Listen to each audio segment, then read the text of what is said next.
Aristotle poetics ഇതുവരെയും പറഞ്ഞത് as per his view അരിസ്റ്റോട്ടലിൻ്റെ ആ പർട്ടിക്കുലർ ഡെഫിനിഷൻ കഴിഞ്ഞു. അതിലോരോ കാര്യങ്ങളും പറയുന്നതിന് ശേഷം വരുന്നത് the constituent parts of a tragedy.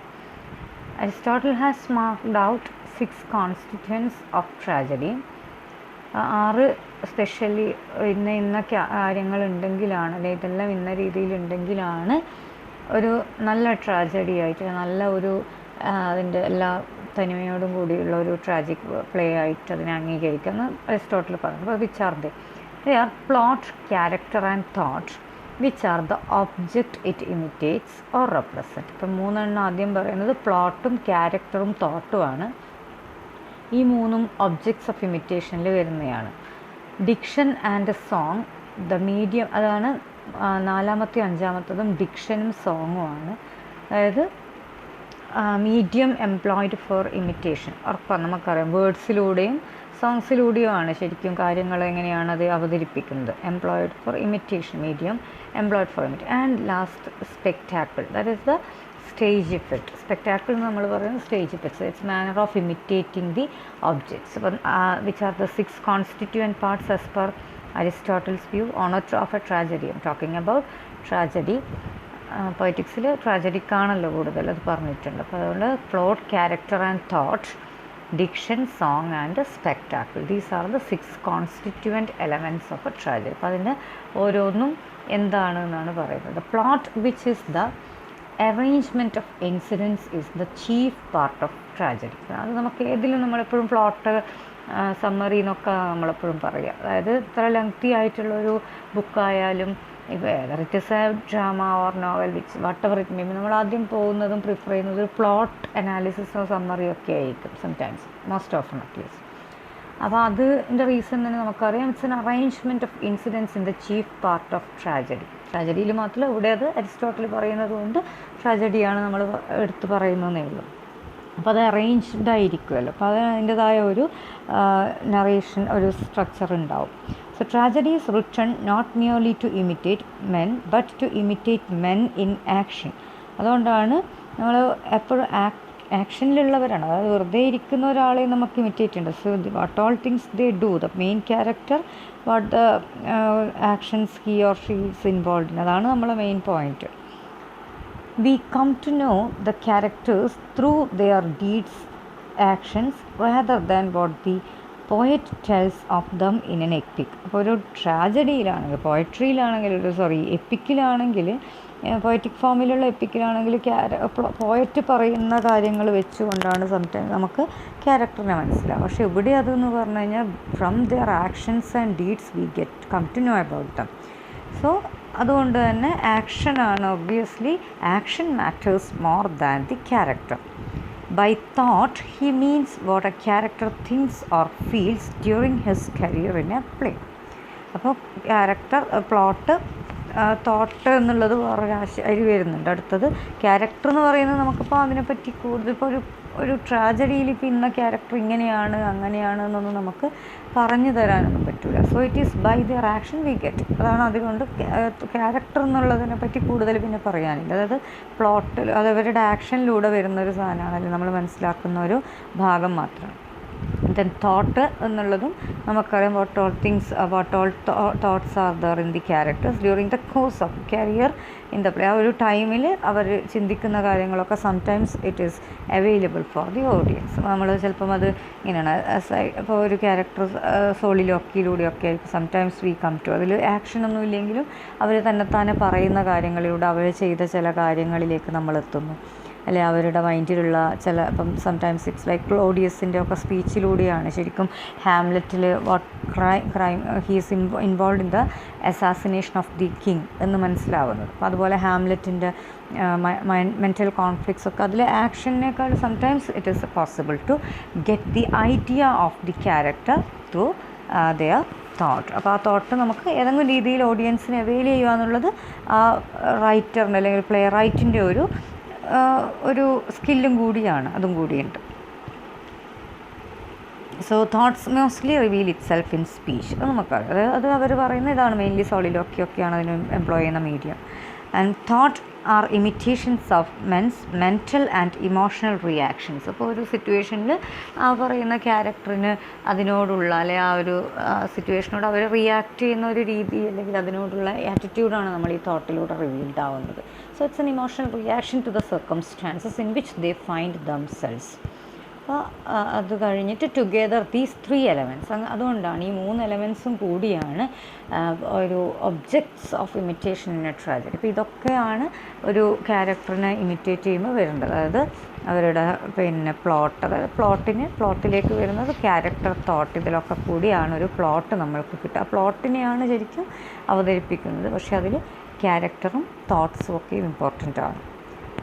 പിന്നെ നമുക്കറിയാം മീഡിയം എന്ന് പറഞ്ഞിട്ട് 2 കാര്യങ്ങൾ, അതായത് ഡിക്ഷനും സോങ്. അതിൻ്റെ എക്സ്പ്ലനേഷൻ എന്ന് പറയുന്നത് in order to accomplish this imitation in the poet uses the medium of diction or words. The diction in Aristotle's own words is embellished with each kind of artistic ornament of which song is just one. അപ്പോൾ അതാണ് നേരത്തെ നമ്മൾ അരിസ്റ്റോട്ടലിൻ്റെ definition, അതായത് Aristotle തന്നെ പറയുന്ന definition എടുക്കുമ്പോൾ അതിൽ embellished with each kind of artistic ornaments എന്ന് പറഞ്ഞിട്ടുണ്ട്. അപ്പോൾ അത് എന്താണെന്ന് ഇവിടെയാണ് ഡിക്ഷൻ്റെ കൂടെയാണ് അരിസ്റ്റോട്ടിൽ ആക്ച്വലി അതിനെ പറയുന്നത്. അത് embellished with each kind of artistic ornament of which song is just one. അപ്പോൾ അങ്ങനെ എങ്ങനെയാണ് ഏറ്റവും കൂടുതൽ പോയട്രിയിലാണ് ഏറ്റവും നന്നായിട്ട് അതിനെ എംബലിഷ് ചെയ്യാൻ പറ്റുന്നത്. അപ്പോൾ sometimes they employ the song also as the medium. That the character's thoughts are expressed and the meaning of the play is unraveled. With these 5 constituents, the literary parts of a tragedy is over. പിന്നെ last നമ്മൾ കണ്ടിട്ട് സ്പെക്ടാക്കിളാണ്. The last part, that is spectacle or stage representation, is mostly the work of the stage mechanic. It constitutes the manner in which tragedy is presented to the public. അപ്പോൾ stage representation ഇന്നൊക്കെ ഒരുപാട് technology എല്ലാം നമുക്ക് എടുക്കാൻ പറ്റും. But അന്നത്തെ സ്റ്റേജിനൊക്കെ അതിൻ്റെതായ limitations ഉണ്ട്, അത് ഉറപ്പാണ്. പക്ഷേ സ്റ്റിൽ അതിൻ്റെ ഒരു പ്രസൻറ്റേഷന് വേണ്ടിയിട്ടുള്ളൊരു പോസിബിലിറ്റി ഈ സ്റ്റേജ് എന്നുള്ളതാണ്. അത് സ്റ്റേജ് മെക്കാനിക്കിൻ്റെ മെയിൻ ഡ്യൂട്ടിയാണ്. ഇന്നൊന്നും ഉള്ള പോലെയെങ്കിലും അവരുടെ കുറേ ഐഡിയാസൊക്കെ കൊണ്ട് അത് നല്ല രീതിയിലൊരു പ്ലാറ്റ്ഫോമാക്കി മാറ്റാൻ അവർക്ക് പറ്റണം എന്നാണ്. So which tragedy is presented to the public on the stages. So in spite of the delineation of all these constituents, it is to be noted that the power of a tragedy can be felt even apart from representation and actions. Like the epic, it can serve its purpose even when read and not acted at all. ഇതിൻ്റെ ഏറ്റവും വലിയൊരു പോസിബിലിറ്റിയാണ് നമ്മൾ പറഞ്ഞത് acting also. പക്ഷേ still without having A presentation we can read. ഇപ്പം നമുക്ക് പഠിക്കാനുള്ള പ്ലേസൊക്കെ ഒരുപാട് വായിച്ചിട്ട് നമ്മൾ എപ്പോഴും നമ്മളതിൻ്റെ പോർട്രയലോ സ്റ്റേജ് റെപ്രസെൻറ്റേഷനോ ഒന്നും നമുക്ക് അവൈലബിൾ ആവുന്നുമില്ല. പണ്ടത്തെ പോലെ അത്രയും കൂടുതലൊന്നും ഇതിൻ്റെ റെപ്രസെൻറ്റേഷൻസ് സ്റ്റേജ് പ്രസൻറ്റേഷൻസ് ഒന്നും വരുന്നില്ല. അപ്പോൾ അതുകൊണ്ട് തന്നെ നമ്മളത് റീഡിങ്ങിൽ തന്നെയും with the adjustment of tone, അത് നമുക്കറിയാലോ. നമ്മളൊരു കാര്യം വായിക്കുമ്പോൾ, ഒരു ഡയലോഗ് വായിക്കുമ്പോൾ സീരിയസ് ആയിട്ടുള്ളതാണെങ്കിൽ ഏകദേശം നമ്മൾക്ക് you have a kind of idea about the character, the situation, events. അപ്പോൾ നമുക്കൊരു ക്യാരക്ടർ ഇത് സീരിയസ് സിറ്റുവേഷനാണോ കോമിക് സിറ്റുവേഷനാണോ, or whether they are in a quarrelling mood or whether they are in very positive mood, ഇതൊക്കെ നമുക്കറിയുമെങ്കിൽ we can shift. Or നമുക്കിപ്പോൾ വായിക്കുമ്പോൾ തന്നെ mentally itself we can adjust the tone of our reading or understanding, level of understanding. So it can add to the beauty of ഒരു റീഡിങ്ങിൻ്റെ ബ്യൂട്ടിക്കാണ് അത് contributes to the beauty. അപ്പോൾ അത് നമുക്ക് obviously in reading also it can happen എന്ന് already പറയുന്നുണ്ട്. അപ്പോൾ ഒരിക്കലും അത് വെറും ഇപ്പോൾ വായന ഒരിക്കലും ഒരു ട്രാജഡീനെ കംപ്ലീഷനിൽ എത്തിക്കുന്നില്ലെങ്കിലും this kind of a possibility is there. Tragic hero എന്ന് പറയുന്ന കോൺസെപ്റ്റ് അരിസ്റ്റോട്ടിൽ പറയുന്നതും കൂടെ ഇതിൽ ഒരുമിച്ച് ഇതിൻ്റെ കൂടെ തന്നെ അങ്ങ് പറയുകയാണ്. കാരണം ട്രാജിക് ഹീറോ ആണല്ലോ ഏറ്റവും മെയിനായിട്ടുള്ള ഒരു. അപ്പം അതുപോലെ സ്ട്രക്ചർ ഓഫ് ദി പ്ലോട്ടും പിന്നെ അതിൽ സിമ്പിൾ കോംപ്ലക്സ് പ്ലോട്ട് എന്ന് പറഞ്ഞ ഒരു പാർട്ടും കൂടിയാണ് ഇതിൽ മെയിനായിട്ട് നമ്മൾക്ക് പറയാനുള്ളത്. പക്ഷേ അതിന് മുന്നേ തന്നെ ട്രാജിക് ഹീറോ എന്ന് പറയുന്ന concept as per Plato's view, let me talk. The hero in a tragedy must be one whose action can excite pity and fear. നമ്മളത് പിറ്റി ആൻഡ് ഫിയർ എന്ന് പറയുന്ന ഇവോക്കിംഗ് പിറ്റി ആൻഡ് ഫിയർ എന്ന് പറഞ്ഞിട്ട് ഏറ്റവും മേജർ റിക്വയർമെൻ്റ് ആയിട്ട് already പറയുന്നുണ്ട്. അതായത് ട്രാജഡിയുടെ ഡെഫിനിഷനിൽ വരുന്നുണ്ട്. അത് നമുക്കിപ്പം ഒരു പ്ലേ കാണുമ്പോൾ നമുക്ക്, അതായത് ഓഡിയൻസിന് ഉണ്ടാവേണ്ടത് the element of the feeling of pity and fear ആണെന്നാണ് പറയുന്നത്. അപ്പോൾ അതെന്തുകൊണ്ടാണ്? He cannot be an eminently good man, or the hero എന്ന് പറയുന്നത് ഒരു എമിനൻ്റ്ലി ഗുഡ് മാനോ എക്സ്ട്രീംലി ബാഡ് മാനോ ആവാൻ പാടില്ല. That is raised from adversity to prosperity. അതായത് ഇപ്പം അങ്ങനെയാകുമ്പോൾ if his good nature, his undeserved sufferings will evoke a feeling of shock or revolt at the misfortune. In the case of a bad man his badness also will not help. അപ്പോൾ അതാണ് പറഞ്ഞത്, ഒരു normal, ഒരു സാധാരണ നമ്മുടെ മുന്നിൽ കാണുന്ന നമ്മളെപ്പോലെയുള്ള ഒരു സാധാരണ മനുഷ്യൻ, അതായത് എല്ലാ ഇമോഷൻസും ഫീലിങ്സും ഒക്കെ ഉള്ളത്, അതായത് ദേഷ്യം, പിന്നെ അത് കുറച്ചായിട്ട് എല്ലാ എലമെൻസും ഉള്ള അങ്ങനെയുള്ള ഒരു ക്യാരക്ടറിനെയാണ് പോർട്രേ ചെയ്യുന്നതെങ്കിൽ മാത്രമേ, എക്സ്ട്രീംലി ഗുഡ് മാൻ ആണെങ്കിൽ നമുക്കൊരു റെവറൻസ് ആണ് തോന്നുക. എക്സ്ട്രീംലി ബാഡ് ആകുമ്പോൾ നമുക്ക് അവരുടെ എന്തായാലും ട്രാജഡിയാണ്, so end will be in a tragic mode. അപ്പോൾ എന്തായാലും ഇവർ ഡൂമിലൂടെയാണ്, അതായത് അവരുടെ ഒരു ബിഫോളിൽ ഒരു അൺഹാപ്പി എൻഡിങ് ആയിരിക്കും. അപ്പോൾ ഈ രണ്ട് രീതിയിലാകുമ്പോഴും നമുക്ക് ഈ effect of the impact of pity and fear as which is the ultimate purpose as per Aristotle's view. ഒരു പിറ്റി ആൻഡ് ഫിയർ വാക്ക് ചെയ്യണമെന്നുള്ളത് തന്നെയാണ് അരിസ്റ്റോട്ടിൽ പറയുന്നത്. അതായത് in the case of a bad, അതാണ് പറയുന്നത്, ഈ രണ്ട് കേസിലും അത് ഹെൽപ്പ് ചെയ്യില്ല. So the hero can neither be an utter villain because his fault or fall will be more a matter of gratification for the audience than arousing pity and fear in them. Just think about some villains in movies or ഏതെങ്കിലും നമുക്കറിയുന്ന ഒരു portrayal, നമുക്കിപ്പോൾ അവർക്ക് എന്തോ പ്രശ്നം വന്നു കഴിഞ്ഞാൽ നമുക്ക് ആ ഒരു ഹ്യൂമൻ ബീയിങ് ആണ്, അവർ സഫറിനോ you always feel like yes let them they deserve it എന്നുള്ളൊരു ഫീലിംഗ് ആണ്. അപ്പോൾ അതിലെവിടെയാണ് പിറ്റി ആൻഡ് ഫിയർ വരിക? ഇല്ല. അപ്പോൾ അതുകൊണ്ടാണ് ഒരു അട്ടർ വില്ലനെ നമ്മൾ പോർട്രേ ചെയ്യാൻ പാടില്ല. അത് അവരുടെ പിന്നെ ട്രാജഡി അല്ല നമ്മൾ കാണിക്കേണ്ടത്.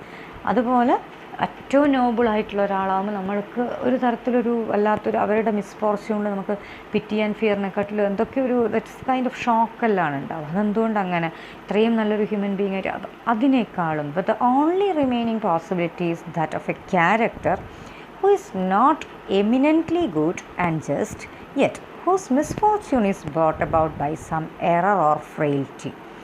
അതാണ് ഹമേർഷ്യ, അതായത് tragic flaw, error of judgement കൊണ്ട്. അത് എമിനൻ്റ്ലി ഗുഡും കാര്യങ്ങളൊന്നുമില്ല, പക്ഷേ നമ്മളിൽ ആർക്കും ഓരോരുത്തർക്കും സംഭവിക്കാവുന്ന, അതായത് ഒരു തരത്തിൽ നമ്മളിപ്പോൾ സംടൈംസ് വി ഫീൽ ലൈക്ക് ഇപ്പോൾ നമുക്ക് എപ്പോഴും ഈ ട്രാജഡി കാണുമ്പോൾ നമുക്ക് തോന്നുന്നത് അയ്യോ ആ സിറ്റുവേഷനിൽ അവർ അതല്ല ചെയ്തിരുന്നെങ്കിൽ എത്ര നന്നായിരുന്നു എന്നുള്ളൊരു തോന്നലിലേക്കാണ് നമ്മൾ എത്തിക്കേണ്ടത്. അപ്പോൾ അതുകൊണ്ടാണ് ഒരു പിറ്റി, അയ്യോ എന്ന് തോന്നിക്കുന്ന ഒരവസ്ഥ. അയ്യോ അവർ ഇത്രയും ഒരു ഓപ്ഷൻ ഉണ്ടായിരുന്നല്ലോ, he could have done that or he shouldn't have done that, അന്നെങ്കിൽ രക്ഷപ്പെടുമായിരുന്നു, അങ്ങനെ ചെയ്തില്ലായിരുന്നെങ്കിൽ ഈ ഒരു സിറ്റുവേഷൻ ഒഴിവാക്കാൻ. നമുക്കെപ്പോഴും നമ്മൾ ഓരോ എൻ്റർടൈൻമെൻറ്റ് അല്ലെങ്കിൽ പറയുന്ന പോലത്തെ സീരീസായാലും സീരിയൽസായാലും മൂവീസായാലും കാണുമ്പോൾ നമുക്ക് തോന്നുന്ന കാര്യമാണിത്.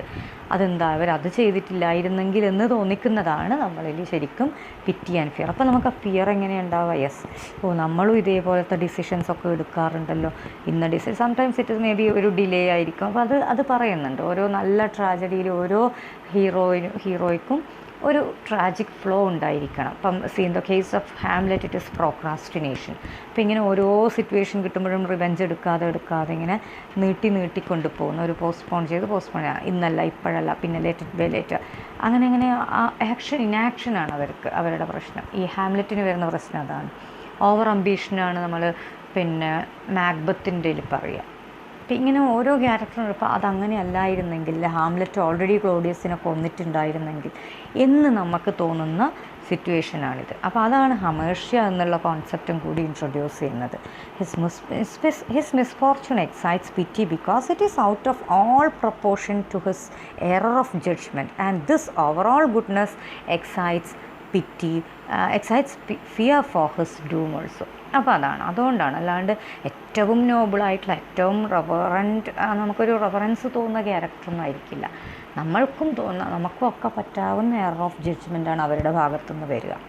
അപ്പോൾ അത് മാത്രമല്ല ആ പർട്ടിക്കുലർ ഡൂം, അതായത് ആ ഒരു ഫോൾ അവർ ഡിസേർവ് ചെയ്യാത്തതുമായിരിക്കും. ഇപ്പോൾ ഹാംലെറ്റിൻ്റെ കേസിൽ ഹാംലെറ്റിൻ്റെ മാത്രം ഒരു എക്സാമ്പിൾ എടുത്തു കഴിഞ്ഞാൽ തന്നെ ആ ഡിലേ ആണ് അയാളെ അത്രയും ഏറ്റവും ആ ഒരു ഫുൾ ഫാമിലിയുടെ ഡിസ്ട്രക്ഷനിലേക്ക് എത്തിക്കുന്നത്. അവിടെ ഡിസേർവ് ചെയ്യുന്ന വില്ലൻ അവിടെ തന്നെ ഉണ്ട്. അപ്പോൾ അയാൾ മാത്രമാണ് ശരിക്കും ഒരു ഡെത്ത് അർഹിക്കുന്നത്, ക്ലോഡിയസ്. പക്ഷേ അതിൽ മരിക്കുന്നത് പിന്നെ ഈ പറയുന്ന പോലെ ഒരുപാട് ഇന്നസെൻ്റ് ആയിട്ടുള്ള ആൾക്കാർ. ഹാംലെറ്റ് പോലും ആ ഒരു ഇപ്പം മോഡേൺ വ്യൂവിൽ ഇപ്പം ഒരുപാട് ഈഡിപ്പസ് കോംപ്ലക്സ് ഇതൊക്കെ പറഞ്ഞിട്ട് പറയുന്നുണ്ട്. അപ്പോൾ ഈ പ്രോക്രാസ്റ്റിനേഷൻ അത് വേറെ റീഡിങ്. ബട്ട് നമ്മളൊരു ഹ്യൂമൻ ബീയിങ് എന്നുള്ള രീതിയിൽ തിങ്ക് ചെയ്യുമ്പോൾ ഒരു ഇനാക്ഷനാണ്. അതൊക്കെ നമുക്ക് എപ്പോഴും നമ്മൾക്കായാലും ഓരോ സിറ്റുവേഷനിൽ ഉണ്ടാവുന്നതാണ്. അപ്പോൾ ഈ ഡിലേ കൊണ്ടുണ്ടാവുന്ന, അപ്പോൾ അങ്ങനെ നമ്മൾ ചിന്തിച്ച് തുടങ്ങുന്നിടത്താണ് the tragedy becomes a great success. So if I also take this kind of ഒരു നമുക്കൊക്കെ ഉണ്ടാവുമല്ലോ ഈ ഒരു ബാരിയർ, അപ്പോൾ അങ്ങനെയാകുമ്പോൾ ഇങ്ങനെയൊക്കെ എന്ന് തോന്നുന്നു. അങ്ങനെയാണ് ആ ട്രാജിക് ഹീറോ ഉണ്ടാവേണ്ടത്. അതാണ് എക്സാക്റ്റ് ഒരു ട്രാജിക് ഹീറോ എന്നാണ് അരിസ്റ്റോട്ടിൽ പറയുന്നത്. അപ്പോൾ ഇനിയാണ് നമ്മൾ അതിൽ പിന്നെ സ്ട്രക്ചർ ഓഫ് ദി പ്ലോട്ടിൽ കൂടുതലായിട്ട് പിറ്റി ആൻഡ് ഫിയർ എന്നുള്ള കോൺസെപ്റ്റിൻ്റെ കുറച്ചും കൂടി ഡെപ്തിൽ നമ്മൾ പോകുമ്പോൾ ഈ ട്രാജഡിക്ക് കൊണ്ട് ഏറ്റവും ഈ കോൺസെപ്റ്റ് കൊണ്ട് അരിസ്റ്റോട്ടിൽ എന്താണ് ഉദ്ദേശിക്കുന്നത് മനസ്സിലാവും. Okay, thank you.